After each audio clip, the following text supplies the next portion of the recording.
Procrastination. It wasn't just a bad habit for me, it became a lifestyle at one point in my life. Days turned into weeks, and nothing meaningful got done. It really sounds familiar, right? In your situation, you also procrastinate a lot. So, well, in this video, I'm sharing exactly how I broke free from my procrastination of years, not even months, of years, and took control of my time and completely turned my life around. This isn't theory, it's real actionable steps that worked for me and they can work for you too. So, this, my friend, is how I quit procrastinating and got my life together. There was a point in my life where my to-do list was my worst enemy. I'd stare at it and feel overwhelmed for no reason. Like I had a long to-do list of 20, 30 tasks.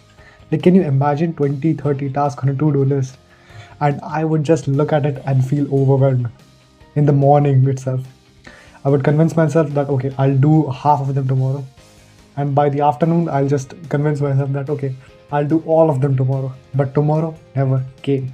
One day, I hit the rock bottom and I missed a big deadline that could have changed my career. I missed 7 clients in a row.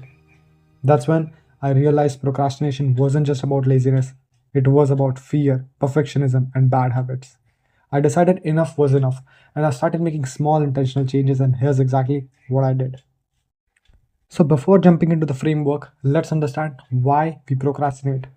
So, before we dive into the solution, let's understand the problem, right?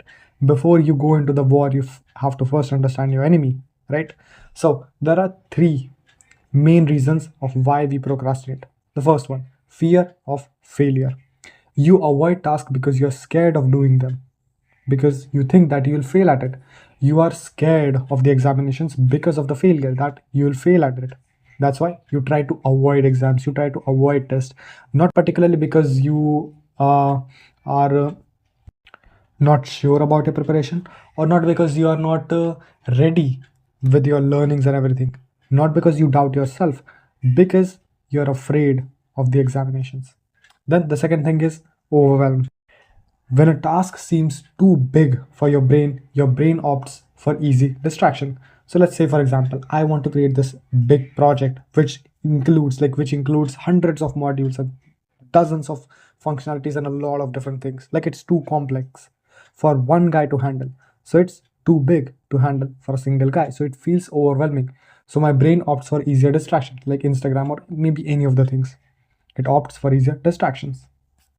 Then the third thing is instant gratification. Social media, Netflix, or just scrolling, like, it genuinely feels more rewarding in the moment than the hard work because it gives you a dopamine hit. So, instant gratification, overwhelm, and the fear of failure. These are the 3 main reasons of why we procrastinate. And according to the study in psychological science, procrastination is closely linked to how your brain weighs short-term rewards against the long-term benefits. So, how do I flip this script? Let me show you exactly the actionable steps of doing it.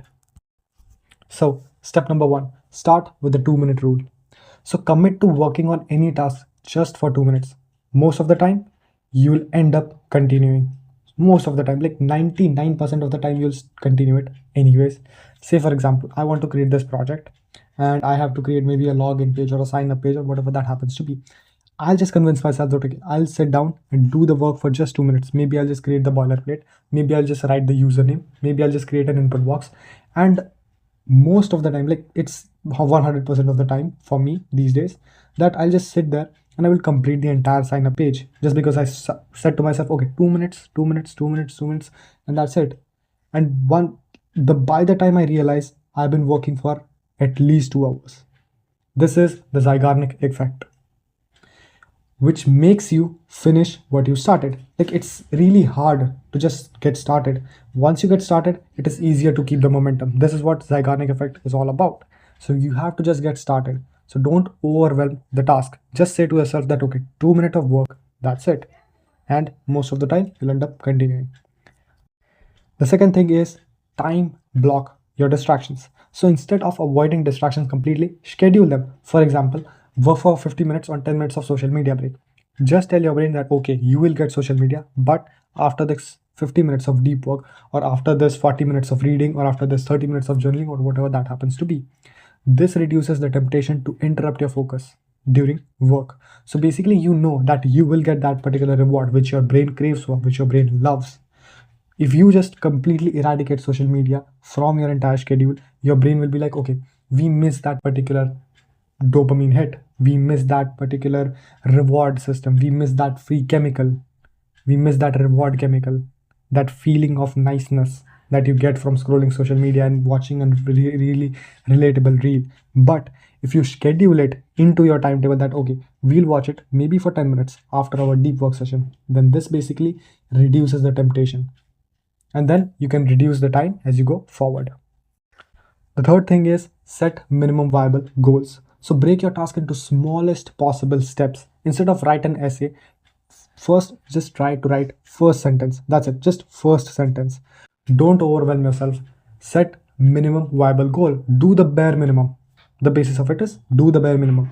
Research from Stanford University shows that breaking tasks down reduces your mental resistance by 40%. And this is the study by Stanford University. 40%.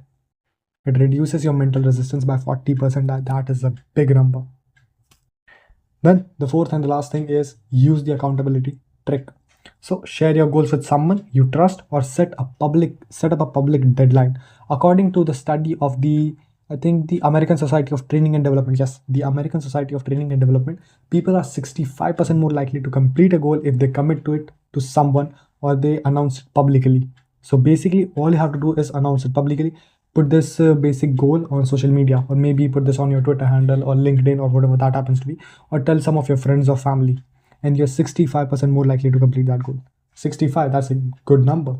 If you don't tell it to anyone, then you'll be like, nobody knows. What if I even don't achieve it at all? What's gonna happen? But if you tell it, 65% more chances. So if you're still not convinced and you want to look at the statistical data, then I'll show you something that people who break their task into small steps are 35% more productive. This is according to the Journal of Applied Psychology.